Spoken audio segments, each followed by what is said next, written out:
Jealousy is real. The jealousy is real. And I'm not just talking about the overwhelming jealousy that dump divers in the WNBA feel towards the Roo from Waterloo. I'm starting to wonder, and I mentioned this a couple of weeks ago, I'm starting to wonder if there's a little bit of jealousy, maybe a little bit of resentment that is building towards Angel Reese. Angel Reese strutted into the WNBA All-Star party like it was her personal coronation, only to end up benched, blocked, and tossed aside like a bounce check. Turns out the league's elite weren't there to roll out the red carpet. They were too busy rolling their eyes. So what happens when TikTok stardom collides with bona fide basketball royalty? Spoiler alert, it's anything but graceful. From frosty glares to outright snubs, this was the all-star roast Angel never saw coming.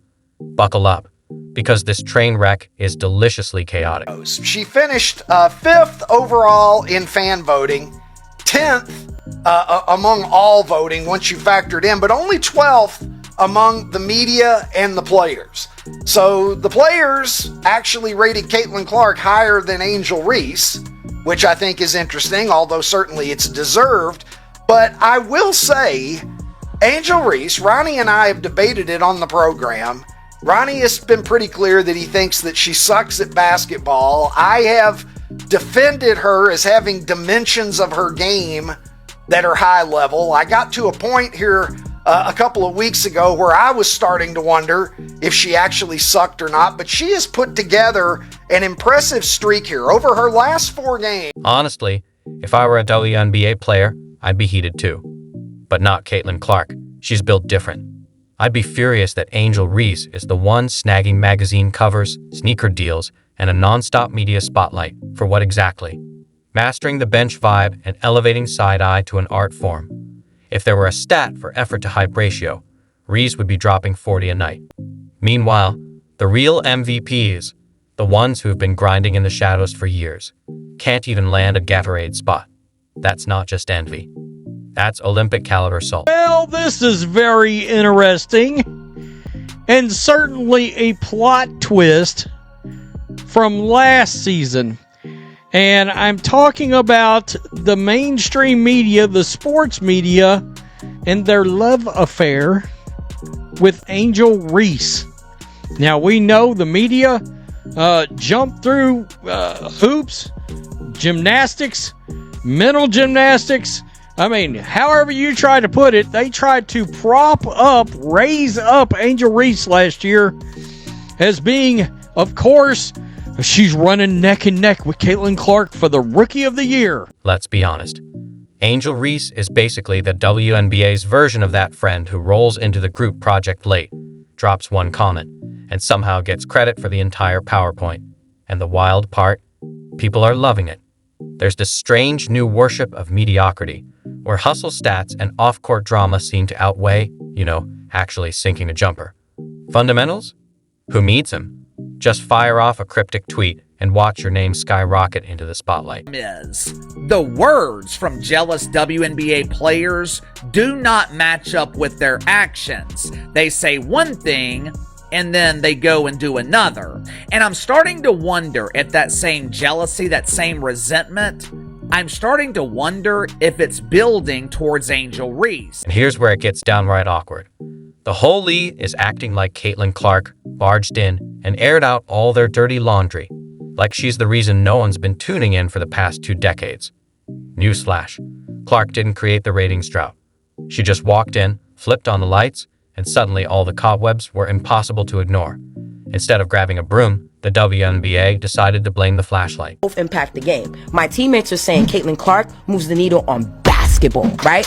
Versus Angel, who moves the needle on viewership, on interest, on engagement. No one can deny that because she's on McDonald's bags, because she has her own podcast, because she's at the Met Gala, because she's transcending the sport and she's showing girls femininity. My sister don't play basketball, no Angel Reese. My sister don't play basketball, she knows Caitlin Clark too. But Angel Reese be on a McDonald's bag if she was not a champion averaging a double-double. Nah, bro, I'm gonna get up because I don't. The resentment? It's thick enough to cut with a mic drop. It's like a crew of backup dancers fuming that the spotlight's not on them. forgetting the star actually earned it with record-breaking stats, not TikTok clips or a smug side-eye. Yet here we are. Reese getting crowned for mid-tier play while Clark gets hacked like it's open season and the refs forgot the rulebook. If I were in that locker room, I wouldn't envy Clark. I'd be furious that someone averaging single digits is treated like a revolutionary. And the irony? They all know Clark is the reason the league isn't being auctioned off to a community center. She's the one filling seats and screens. But instead of a thank you, she's cast as the villain, the rookie who dared to be talented, popular, and marketable. How dare she? All-Star starters were released and people are pissed. This is how votes were cast. 50% was fan vote, 25% was media, and the remaining 25% was current players. One person that was not one of the 10 starters selected, Angel Reese. Now, Angel was actually 5th among frontcourt players in the fan voting, but she didn't even rank inside the top 10 in current player or media voting. The top vote getter was unsurprisingly Caitlin Clark with over 1. They won't say it outright, but without Clark, the WNBA wouldn't be on ESPN. It'd be squeezed between cornhole and axe throwing. Meanwhile, we're all supposed to believe Angel Reese just being herself is driving the league's growth. The only thing growing is her reel of blocked shots. And the interviews? It's like a self-help coach and a style blogger merged to ramble past logic. Somehow, she's landed more sponsorships than double-doubles. Somewhere, a veteran is probably wishing she built a brand instead of perfecting her layout. But the league eats it up. It's simpler than admitting their marketing failures were saved by a white girl from Iowa who can shoot from the logo. 17-5, and you may be saying to yourself, well, how many of those 17 rebounds a game are me-bounds? Is she just standing there rebounding at all of her own misses and padding her stats? Only 6 me-bounds in the last 4 games. So even if we discount the me-bounds, she's averaging 16 boards a game over her last 4 games, and she became the first player in WNBA history to put together 4 straight 15-plus rebound. Clark's the only reason the WNBA isn't back to empty seats and dead air.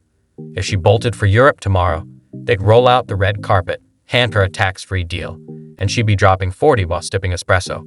The media would chase her, not the league, because she is the storm. Meanwhile, the WNBA clings to this weird pride, too stubborn to admit, yeah, we need her. So instead, we get petty fouls and backhanded comments. It's turned into high school. Punish the popular girl if she doesn't fit the clique. The media tried to put Angel Reese amongst the best players again, and then she promptly went out and stunk it up. All right, and stunk it up. Now, she's had a couple of good games as of late, but every time she has a good game, she has a horrific game. And her field goal percentage is down this year. And imagine I just said that. Her field goal percentage has dropped this year versus last year. That's right, she's a worse shooter. Clark's the new kid with straight A's and a scholarship to anywhere, and everyone's salty she won't sit at the loser table. But fans aren't blind. They see who's balling and who's bluffing. The highlight reels don't lie. Her stepbacks are deadly. Her pass is pure art. The resentment isn't even hidden anymore. It's loud, bitter, and dragging the whole league down. Maybe if the WNBA spent half as much energy on real marketing as it does on petty grudges, it wouldn't have to pin all its hopes on Clark. Maybe if they celebrated her instead of punishing her, everyone could rise. But sure, keep acting like she's the problem, while ignoring she's the only thing that's working. For those that don't know, the WNBA released their All-Star starters for the 2025 WNBA All-Star Game hosted in Indiana this year. And baby, I'm not gonna lie, a few people don't deserve to be on here. So just to give you guys context with it, when the first returns came back on the fan voting and I saw that Skylar Diggins was ranked 24th, I was sick. Sick to my stomach because Skylar Diggins has been playing as the best point guard in the league to start out this year. It's no way she should have been ranked at the 24th spot. This is a player that is currently averaging 18 points per game, 2 rebounds, 6 assists, while shooting 46. Myth in the WNBA dump has officially been exposed. The myth of all myths, the deception of deceptions, la mentira de las mentiras for those who prefer Espanol, or as fake gangster Ja Morant would say, the cap of caps.